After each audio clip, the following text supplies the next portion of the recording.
Vibe Mundial FM.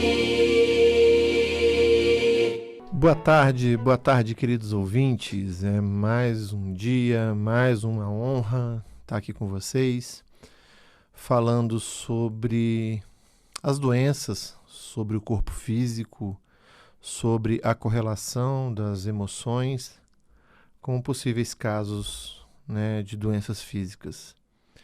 É claro, mais uma vez, eu quero deixar aqui muito claro que ninguém, em nenhum momento, deve largar o seu tratamento médico, o seu tratamento psiquiátrico, seu tratamento psicológico, por conta de nenhuma técnica isoladamente.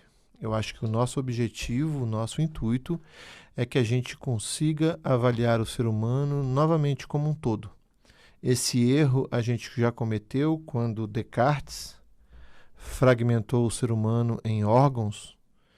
E hoje a gente tem tantas especialidades médicas, mas nenhuma olha pelo indivíduo na sua integralidade. Então é importante que a gente tenha sempre bom senso, é importante que a gente sempre observe se as informações que a gente passa aqui são informações pertinentes àquilo que as pessoas estão vivendo, e não com um determinismo, com um autoritarismo, porque não existe verdade absoluta. A gente está sempre caminhando para uma evolução contínua. A gente está sempre navegando num processo evolutivo, e para isso a gente precisa entender que nós, seres humanos, somos compostos por um corpo físico que gerencia todo o funcionamento do nosso órgão, dos nossos órgãos, além de um campo emocional, que também age por trás disso tudo. E é claro, não podemos deixar de considerar que nós somos espíritos, almas, que de alguma forma está passando por um processo de aprendizado, por um processo evolutivo, e que isso tudo precisa caminhar junto. Então é claro que todas as hipóteses precisam ser avaliadas, todas as possibilidades precisam ser percebidas, todas as cartas precisam ser colocadas na mesa. Então fica a dica aí para vocês, para que todo e qualquer tratamento, vocês parem para olhar as possibilidades em todas, essas situações que eu falei para vocês. Então não podemos olhar a vida somente por uma influência espiritual, de adivinhação, de os espíritos estão falando para mim, os santos estão falando para mim, as entidades estão falando em línguas comigo, e que meu destino ele é única e exclusivamente determinado por isso. Nós precisamos, é claro, sempre olhar para o indivíduo como um todo. É claro que essas possibilidades são possíveis, mas a gente não pode esquecer que o nosso corpo, ele também é muito sábio. Já falamos isso várias vezes, a natureza gastou cerca de 3,5 bilhões de anos para que a gente pudesse estar aqui, vivendo, funcionando, trabalhando, agindo, sem que a gente estivesse preocupado com o funcionamento do mesmo. Então, a partir do princípio que o nosso corpo está fazendo uma rebelião contra a gente, seria, no mínimo, uma questão de imaturidade ou uma questão de ego e vaidade, Então, pessoal, hoje nós vamos conversar sobre o sistema reprodutor feminino. Então, eu vou deixar o telefone da rádio aqui para vocês, porque se tiver tempo, a gente vai abrir para algumas perguntas. Então, o telefone é 3171 0221 ou 3262 4490. Tá certo? E por WhatsApp, 94701 9435. Então, quem tiver alguma dúvida sobre o sistema reprodutor feminino, por favor, mande aí já a sua mensagem ou já se posicione para que dê tempo da gente responder isso aí.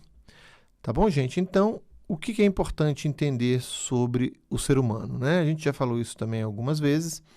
O sistema nervoso, quando foi construído, e o sistema digestório, respiratório, reprodutor, quando surgiu, né, isso foi nos répteis, a gente passa a ter 3 funções básicas para sobreviver neste planeta.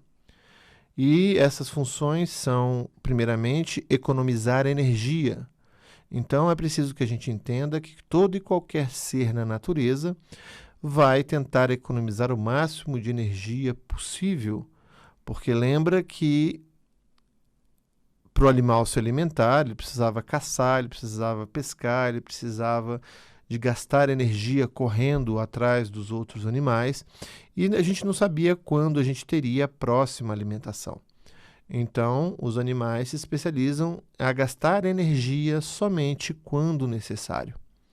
A segunda função que foi adquirida é aumentar a nossa chance de sobrevida o máximo de tempo possível. Ou seja, o corpo vai fazer de tudo para que a gente se adapte num processo que é chamado de homeostasia, que é o equilíbrio interno do corpo, todas as reações químicas, para que a gente se adapte e vive o máximo de tempo possível. E a terceira função é a reprodução. Então, como a gente está falando de reprodução agora, nesse momento, é preciso que a gente entenda que toda e qualquer doença no aparelho reprodutor feminino tem que estar diretamente relacionado com a reprodução. E o que a gente tem de órgãos femininos? A gente tem o útero, que tem como correspondente, né, no homem a próstata. A gente tem o colo do útero, que fica dentro da vagina. A gente tem as trompas e tem o ovário. Então, basicamente, são essas estruturas que estão relacionadas com a mulher, com a fêmea. E não adianta aqui a gente ficar imaginando que doenças neste aparelho estejam relacionadas com coisas que não sejam relacionadas à reprodução e à sexualidade. Então, inicialmente, nós vamos falar aqui sobre o útero. O útero é uma estrutura que tem uma parte interna que todo mês, né, ele cria uma capa que a gente chama de endométrio. Este endométrio é aquele sangramento que as mulheres têm todo o ciclo menstrual. A segunda parte do útero é chamada de miométrio, e ele é um músculo e tem a função de ajudar a manter, né, um bebezinho ali dentro e também ajudar durante o trabalho de parto. Então, falando do útero, vamos começar falando da parte interna, que está diretamente relacionado com o ciclo menstrual. Toda mulher possui um ciclo menstrual regular de 28 dias. Então, durante os primeiros 14 dias, essa camada do endométrio vai formando ali um acúmulo de sangue com o objetivo de, se um óvulo for fecundado por um espermatozoide, esse óvulo se implanta ali na parede do útero, né? E o que vai alimentar este embrião durante a fase inicial, as primeiras semanas da gestação? É justamente este sangue, né, que a mulher armazena dentro do útero.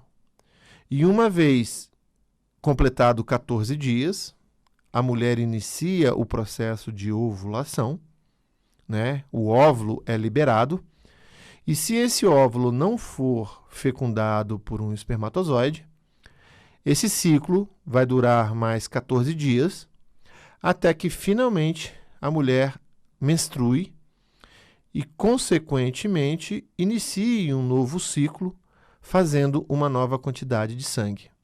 Então, pessoal, é preciso que a gente entenda que o endométrio ele tem uma função específica de nutrir o embrião. Ele é responsável pela manutenção da vida do embrião nas primeiras semanas de gestação, até que surja a placenta. E aí sim, a partir deste momento, a placenta assume o controle de nutrir, fazer as trocas gasosas, fazer a comunicação com as substâncias e fazer a comunicação com a mãe, tá certo? Então, toda e qualquer doença relacionada a endométrio, e a gente viu aí recentemente a Fátima Bernardes com um tumor de endométrio, a gente precisa pensar se as pessoas estão vivendo relacionamentos ou situações onde elas se sentem incapazes de nutrir o seu ninho, ou de ter filhos, ou de manter a família unida, manter a família alimentada, não só do ponto de vista financeiro, mas também do ponto de vista de amor, de afetividade, de espiritualidade. Se o meu clã está unido, se eu estou conseguindo manter isso unido, ou se em algum momento também eu quero, de alguma forma, dar e gerar um novo filho.